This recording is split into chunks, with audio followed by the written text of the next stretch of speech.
seorang hamba yang tidak terlalu banyak belajar, tidak terlalu banyak punya guru, tetapi dia langsung diberi ilmu oleh Allah, dan itu lazimnya dikenal di dalam pesantren dengan sebutan ilmu ladunni. Apa ilmu ladunni? Ilmu yang diberikan oleh Allah Subhanahu wa taala tanpa melalui proses yang wajar sebagaimana para santri dan para ulama lainnya yang belajar. Dari mana ilmu itu dan kenapa ilmu ladunni diberikan oleh Allah kepada sebagian kecil hambanya? Pertama, karena ada keberkahan yang berbentuk doa dari orang-orang tuanya, kesolehan dari orang-orang tuanya. Oleh karena itu jangan Anda pernah merasa saya pedagang, nggak mungkin saya berdoa jadikanlah saya seorang ulama, jadikanlah saya seorang aulia, berdoalah kepada Allah selama itu kebaikan. Jika seandainya Allah tidak berikan itu kepada Anda, Allah pasti akan berikan kepada anak atau cucu Anda. Dan itulah sebagian kenapa tiba-tiba ada satu orang menjadi alim padahal orang tuanya bukan alim, kakeknya bukan alim. Ini salah satu diantaranya berkah daripada doa orang-orang tuanya yang soleh.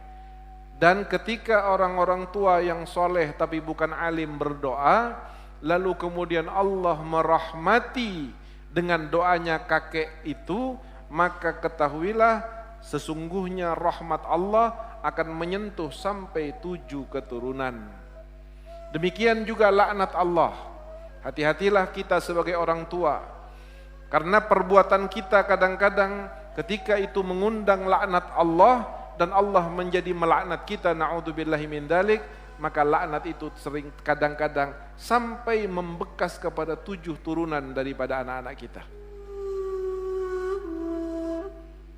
Yang kedua, yang menyebabkan orang itu adalah mendapatkan ilmu ladunni adalah ketakwaannya kepada Allah Subhanahu wa taala. Di dalam Al-Qur'an Allah Subhanahu wa taala mengatakan wattaqullah wa yu'allimukumullah.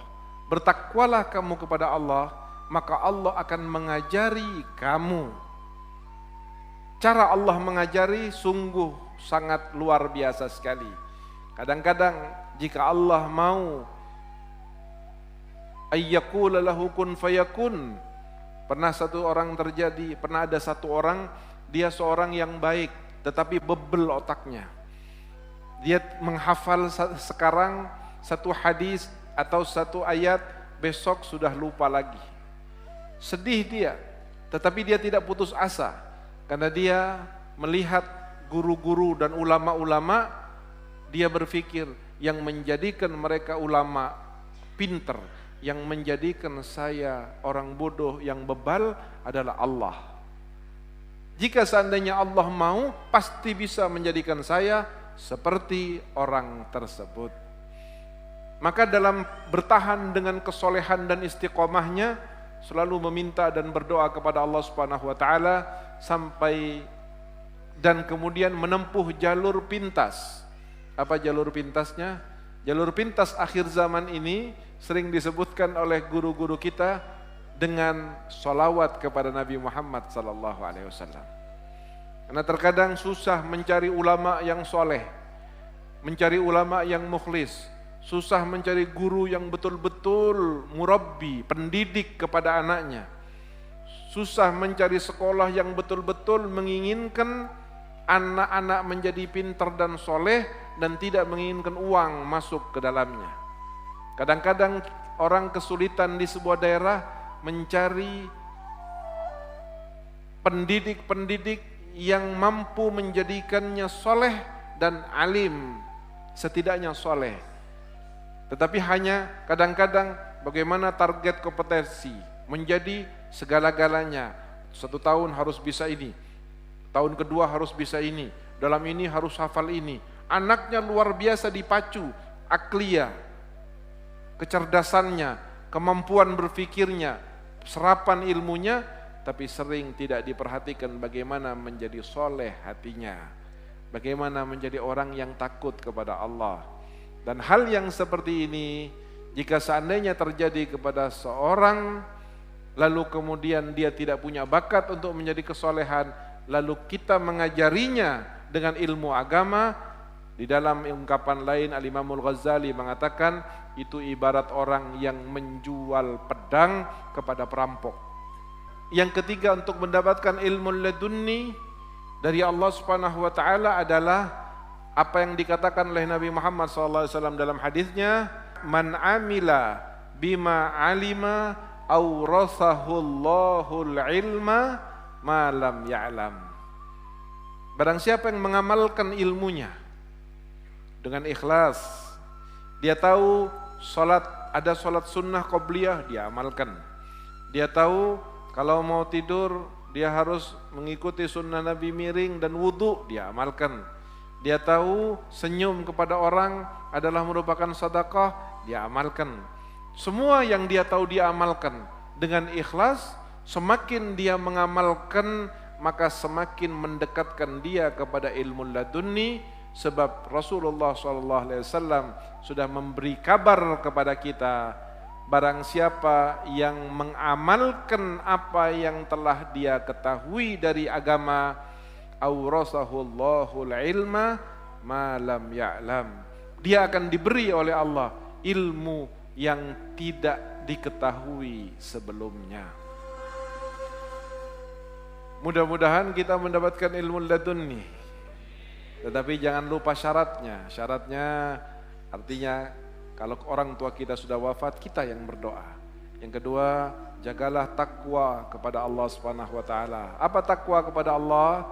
Imtithalul awamir wajtinabun nawahi. Yang namanya takwa itu bukan baju koko. Yang namanya takwa itu bukan tasbih dipegang. Walaupun itu mungkin menjadi salah satu tanda takwa. Tetapi tanda takwa yang diajarkan oleh Nabi Muhammad dan didefinisikan oleh Nabi Muhammad adalah jika engkau mampu berusaha dan berjuang mengerjakan yang diperintahkan oleh Allah, apakah itu yang berbentuk wajib maupun yang berbentuk sunnah. Lalu di saat yang bersamaan kamu tinggalkan apa yang dilarang dan dibenci oleh Allah Subhanahu wa taala, semakin baik kamu mengerjakan itu, berarti kamu akan semakin takwa kepada Allah Subhanahu wa taala. Di mana bentuknya takwa? Bentuknya takwa itu ada di luar dan ada di dalam. Ada zahir dan ada batin. Yang batin di mana tempatnya? Rasulullah pernah satu kali mengatakan kepada sahabat-sahabatnya, at-taqwa hahuna wa yushiru ila sadrihi. At-taqwa hahuna. Takwa itu di sini, kata Rasulullah. Takwa itu bukan kamu pucat, nunduk, pura-pura nangis, bukan. Takwa itu di sini. Kalau sudah takwanya ada di sini, maka dia akan menjadi cahaya yang menyinari dohirnya. Matanya akan baik, dengar telinganya mendengar yang baik, tangannya akan melakukan yang baik, kakinya akan melangkah ke yang baik, mulutnya tidak akan berbicara kecuali yang baik. Itu tandanya takwa ada di dalam hati seseorang. Kemudian selanjutnya adalah mengamalkan apa yang kita ketahui. Mengamalkan, maka insya Allah dengan hal-hal seperti itu kita akan mendapatkan ilmu ladunni dari Allah Subhanahu wa taala.